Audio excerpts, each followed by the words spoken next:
lo que se nos viene ya para este 24 de noviembre, Conci. Hemos estado detallando todo lo que hay precisamente con esta segunda vuelta, pero queremos seguir profundizando del trabajo del próximo gobernador, acá en nuestro caso, Alejandro Navarro o Sergio Yacaman, que va a tener relación con el Consejo Regional. ¿Cómo se va a vincular a ese trabajo? Así es, para conocer todos los detalles nos van acompañando, ¿verdad?, distintas personas que van formando parte de nuestra Universidad de Concepción, y en este caso es el turno de Violeta Montero Barriga, quien es académica, ¿cierto?, del Departamento de Administración Pública y Ciencia Política de nuestra Universidad de Concepción. Violeta, un gusto que puedas estar acompañándonos a puertas de estas nuevas elecciones. Muchas gracias por la invitación, agradezco el espacio. Hemos estado detallando el rol del gobernador, pero queremos profundizar en esta instancia de lo que hay con el consejo, con las consejeras, con los consejeros regionales, teniendo en consideración también que cada uno representa un territorio y la gracia de eso es poder mostrar y expresar también la realidad de cada una de los sectores de la región del Biobío.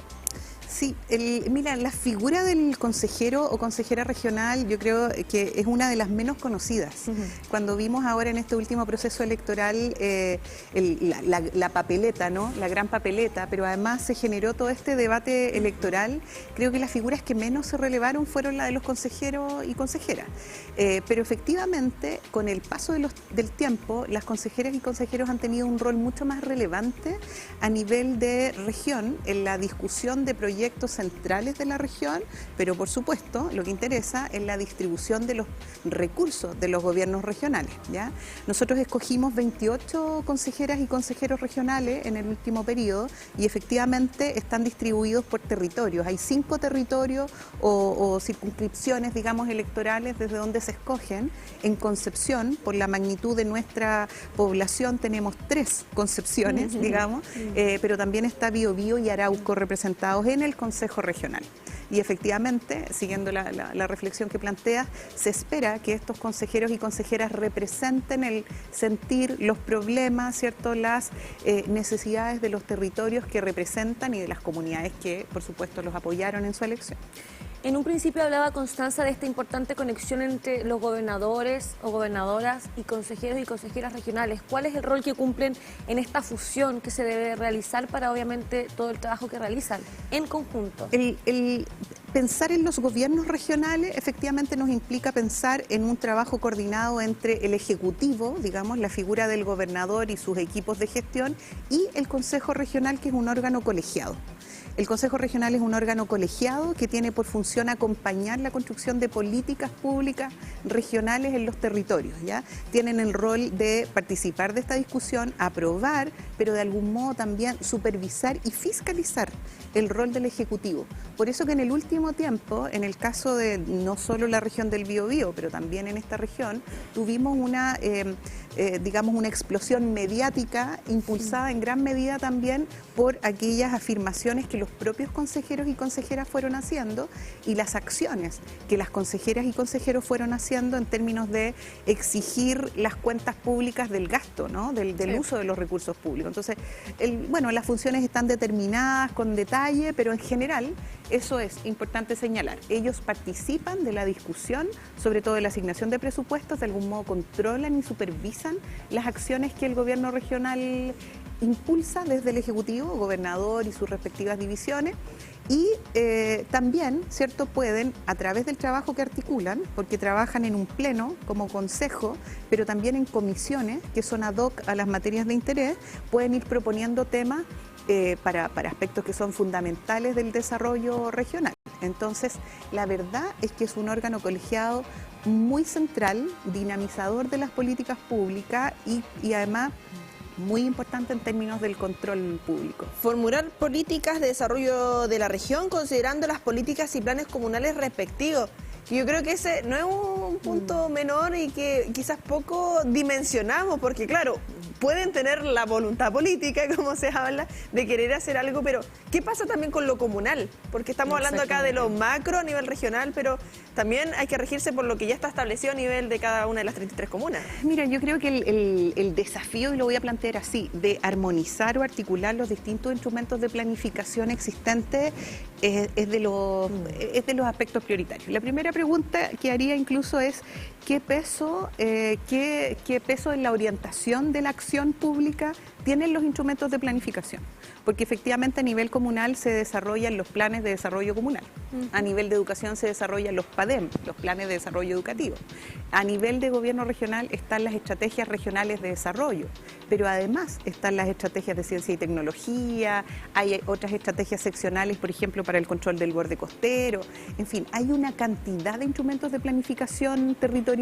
que no siempre conversan y no siempre se coordinan adecuadamente, que incluso yo te diría el PROT, el Plan de Ordenamiento Territorial, o sea, hay mucho instrumento de planificación que no necesariamente están bien articulados. Ese es un desafío. Y efectivamente, en términos de la decisión, porque eso es lo que estamos hablando, ¿cierto? O sea, el gobierno regional tiene 111.000 millones que distribuir en el último presupuesto. 111.000 millones que distribuir.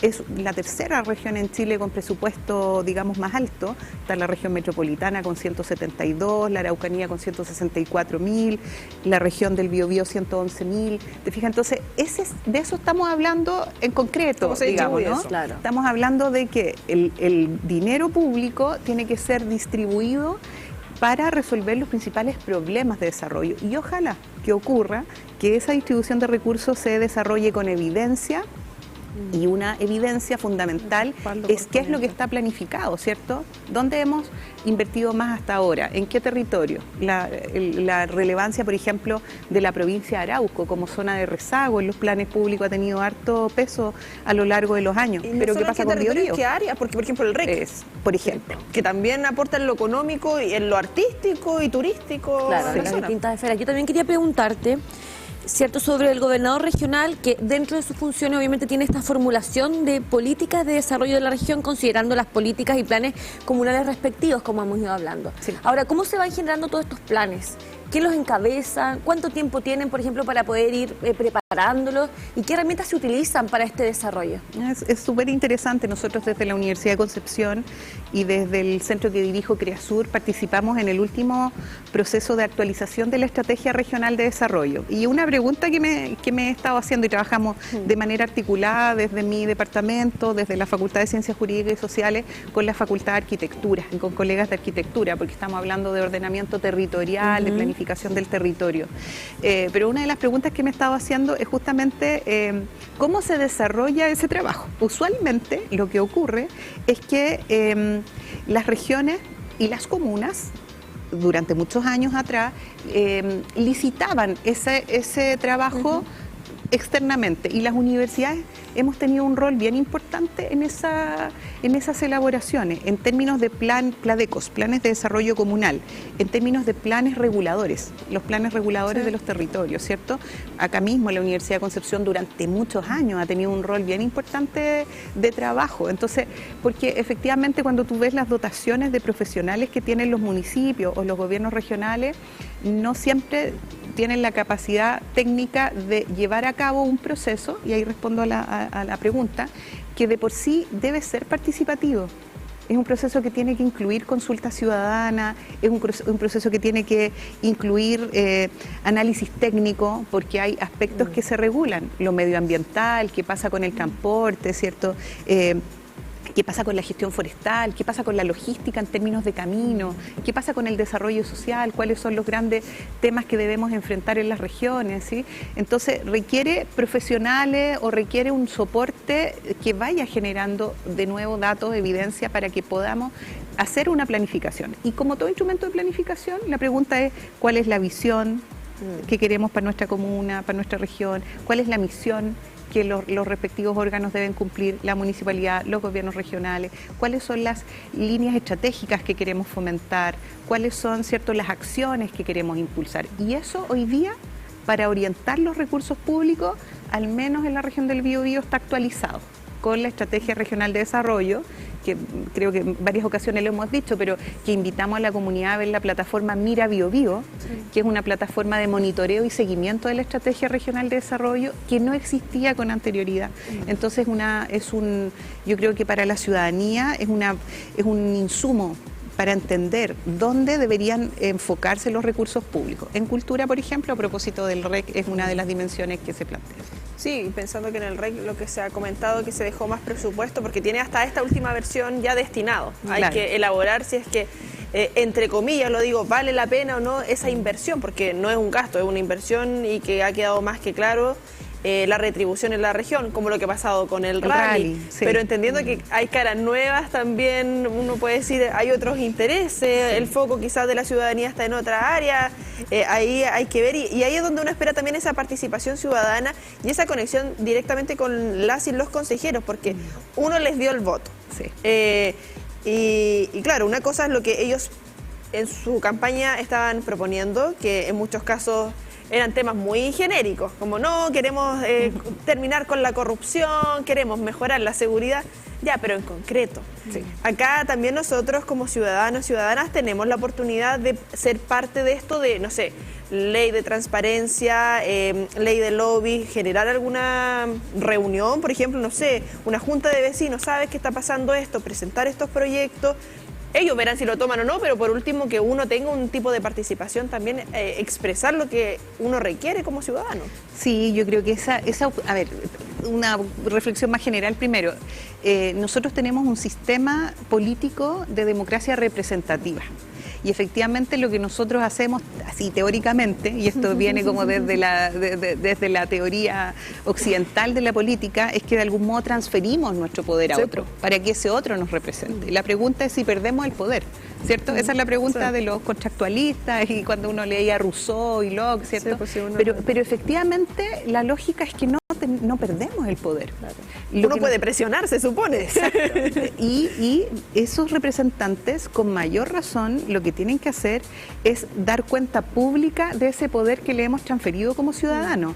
Y nosotros como ciudadanos efectivamente tenemos mecanismos, primero, que podemos hacer exigibles para conocer lo que hacen con los recursos públicos. Por eso que las autoridades públicas están sujetos legítimamente al escrutinio público, ¿no? Quienes trabajan en el mundo de lo público tienen el deber de darnos cuenta pública de sus actos.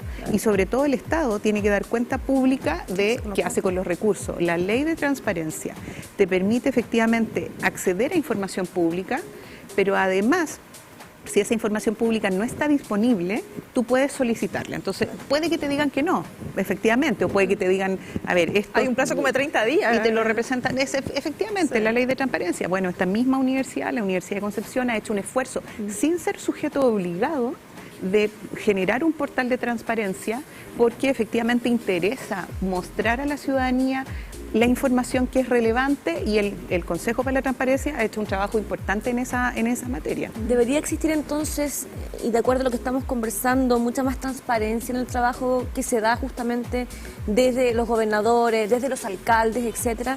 Efectivamente, tú hablas de, muchas veces se cuestiona, perdemos el poder al votar por alguien que efectivamente termina robando.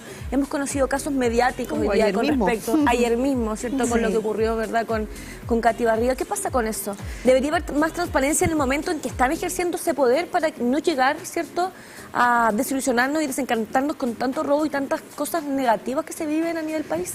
Yo creo que es internacional también. Sí, yo creo que es un camino que no debe tener retroceso, el de la transparencia, ¿no? Yo estoy de acuerdo en eso.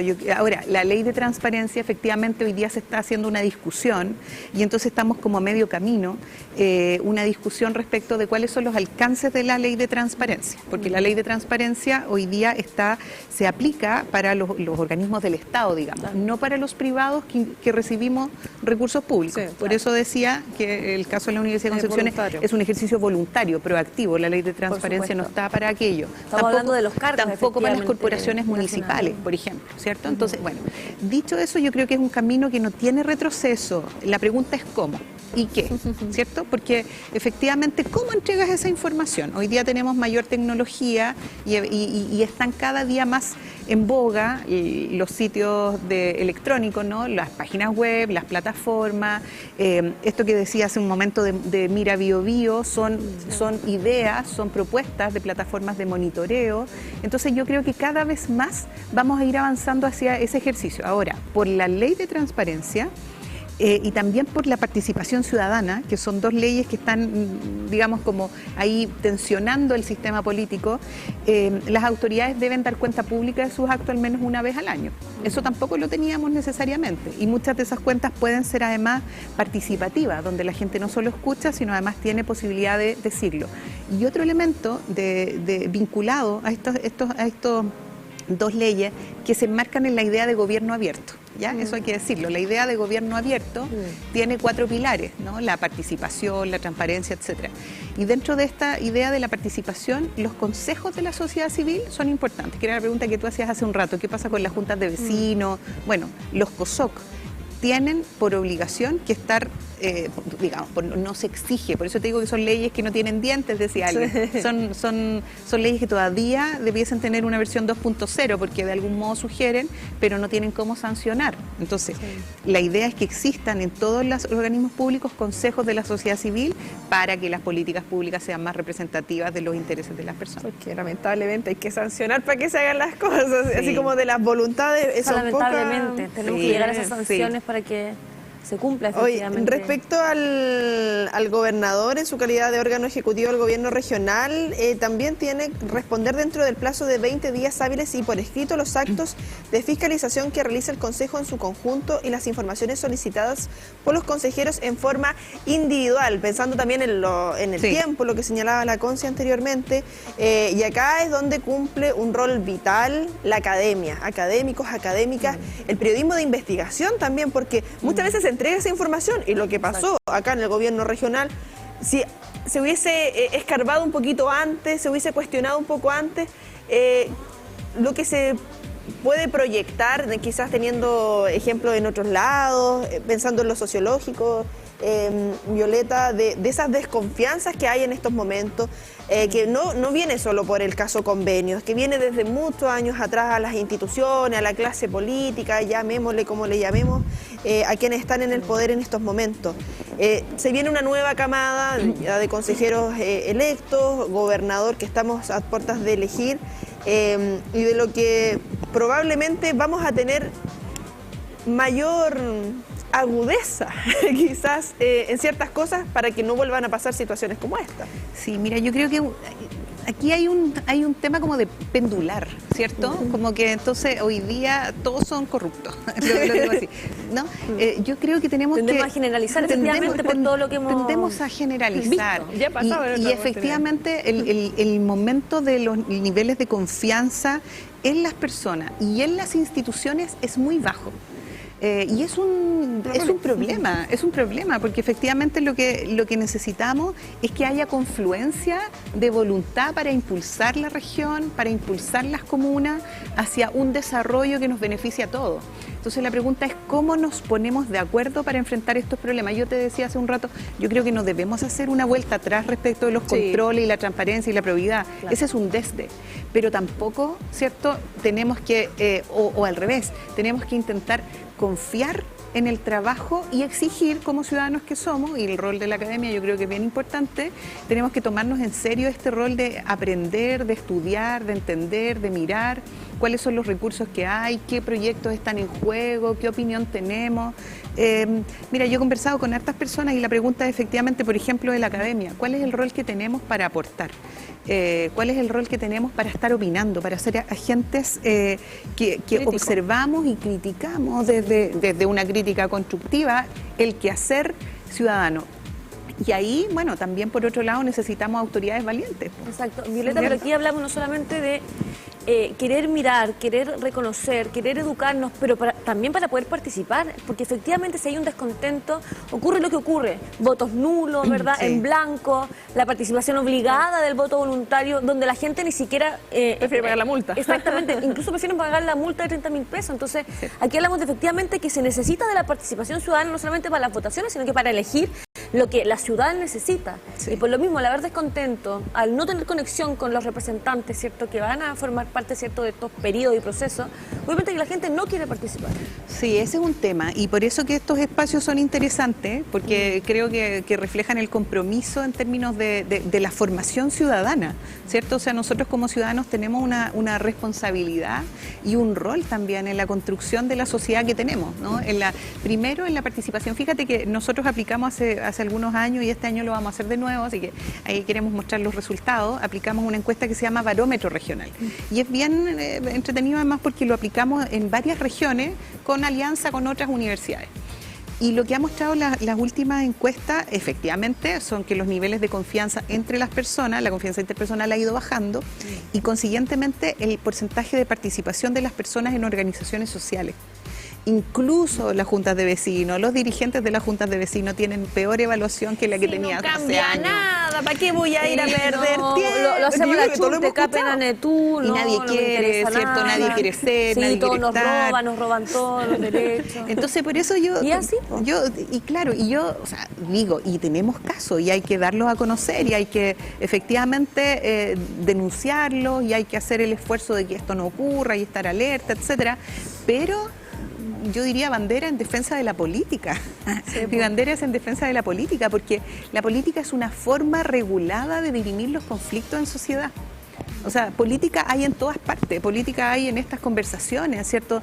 Mostrar una posición frente a los temas, defender esa posición, generar estrategias incluso para obtener el poder, ¿cierto? Todo es política. Entonces necesitamos, ¿cierto?, valorar la toma de acuerdo, la discusión pública, el debate público, y para eso tenemos que estar disponibles, ¿no? Y hoy día la democracia habló, al menos en nivel comunal. Tenemos todavía la elección de gobernador regional y lo que hacemos, haciendo respetar el sistema político democrático en nuestro país, bueno, es aceptar y dejar gobernar a la persona que obtuvo ese triunfo legítimamente, aunque no me guste, ¿cierto? Y hacer todo como ciudadano para hacer una oposición leal a mis principios, pero también que permita gobernar. Ese también es un tema importante. Sí, y aquí lo legítimo también, muchas veces, yo lo he escuchado de muchas personas, lo que pasó con los alcaldes, oye, sacaron un 20%.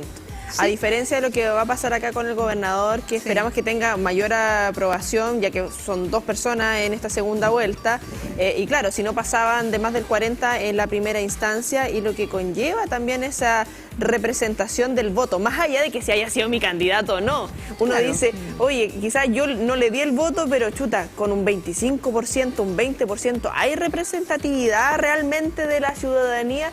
¿Qué hay también con, quizás, entre comillas, esa esperanza respecto al gobernador regional en el Biobío, pensando que va a tener un mayor porcentaje o no?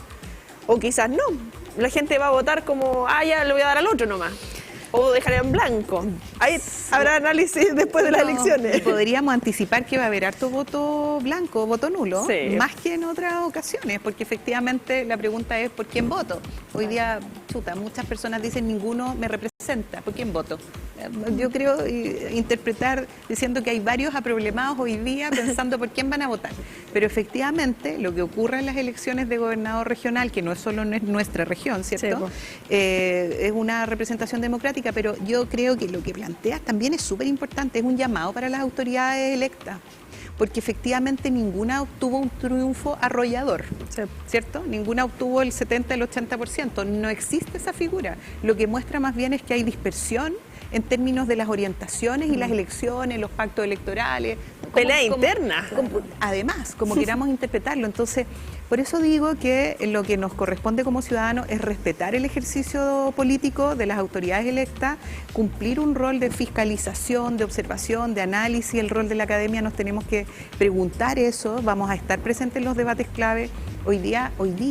Ahora, el tema forestal en nuestra región, el tema pesquero en nuestra región, ¿cierto? El desarrollo productivo en nuestra región, y bueno, y los temas que siempre trascienden, ¿no? Lo social, la transparencia, son temas que no podemos dejar de mirar. Que son nuestros temas finalmente. Son nuestros temas, en nuestra región, ¿cierto? Los que queremos a la región del Biobío y los que además, y en eso yo siempre digo, no tengo una militancia política, pero sí una militancia pro descentralización, pro regionalización. O sea, yo creo que las regiones tenemos hoy día el desafío de mostrar que tenemos las capacidades, que tenemos la voluntad y que tenemos que salir adelante con toda la inteligencia y todos los recursos que tenemos. Así que es un desafío que no podemos desaprovechar. Finalmente estamos descentralizando también, al poder obviamente informarnos y votar informados, estamos descentralizando porque nos estamos preocupando efectivamente de los temas que son nuestros y propios de nuestra región.